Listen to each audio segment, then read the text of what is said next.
हाय अफसोस, कभी सोचा न था कि इस तरीके के वाक़यात देखने को मिलेंगे। कभी सोचा ही नहीं था कि इस तरीके की चीजें होंगी। इतनी नफरतें। वीडियो को वो लोग शेयर कर दीजिए जो इंसानी हमदर्द हैं।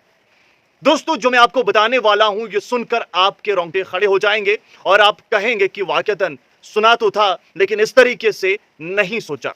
ये बात अब लेजिस्लेटिव असेंबली तक नहीं, बल्कि लोकसभा और राज्यसभा में भी गूंजी। लेकिन बावजूद इसके जमीनी सतह पर कुछ ताजाकारी नजर नहीं आ रही।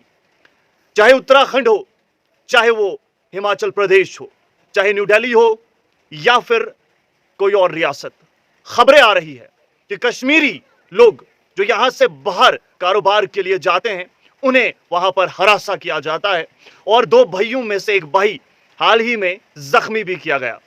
वो ऐसे मनाजिर हैं जो इंसान को झंझोड़ कर रख देते हैं कि आखिरकार इंसानियत को हो क्या गया है। बुजुर्गों तक को नहीं छोड़ा जाता। चंद वाक़ात मैं आप सभी के सामने पेश करूंगा। सहारनपुर उत्तर प्रदेश, हाल ही का वाक़ा है। वली मोहम्मद नामी एक शख्स जो कि बुजुर्ग हैं, उनको हरासा किया गया। विकास नगर उत्तराखंड, दो भाई ताबिश और दानिश, इनमें से तो एक को जख्मी कर दिया। तीसरा वाक़ा कांगड़ा हिमाचल प्रदेश, जहां पर मोहम्मद रमजान को हरासा किया गया। इसके अलावा न्यू दिल्ली, कश्मीरी जो वेंडर्स थे उनको हरासा किया गया।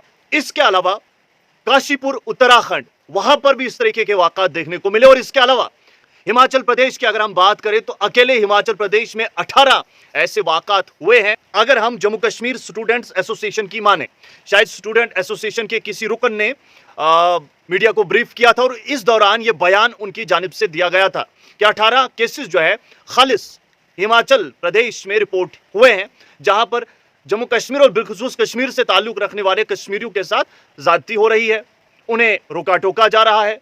और सबसे बड़ी बात यह है कि लगातार इस तरीके के वाक़ात होने के बाद जो है कोई कार्रवाई अमल में नहीं लाई जा रही है। ये कौन लोग हैं आपको भी पता है, और खास तौर पर ये नफरतें क्यों हैं, ये चीज समझ से बाहर है। ये वो जम्मू कश्मीर है जहां पर मेहमानों का खैर मकदम किया जाता है, और ये वो लोग हैं जो बाहें फैलाकर हर किसी का खैर मकदम करते हैं, बिना लालच और बिना किसी मजहब व मिल्लत के। लेकिन बावजूद इसके बाहर जाने पर इस तरीके का सलूक बहुत ही अफसोसनाक है।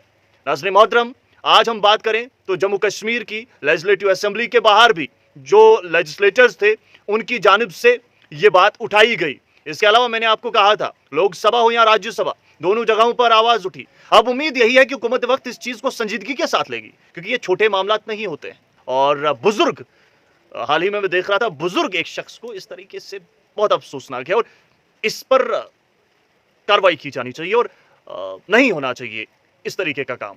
चाहे वो कोई भी हो, कहीं भी हो, इस तरीके के काम नहीं होना चाहिए किसी के साथ भी। बहुत बहुत शुक्रिया।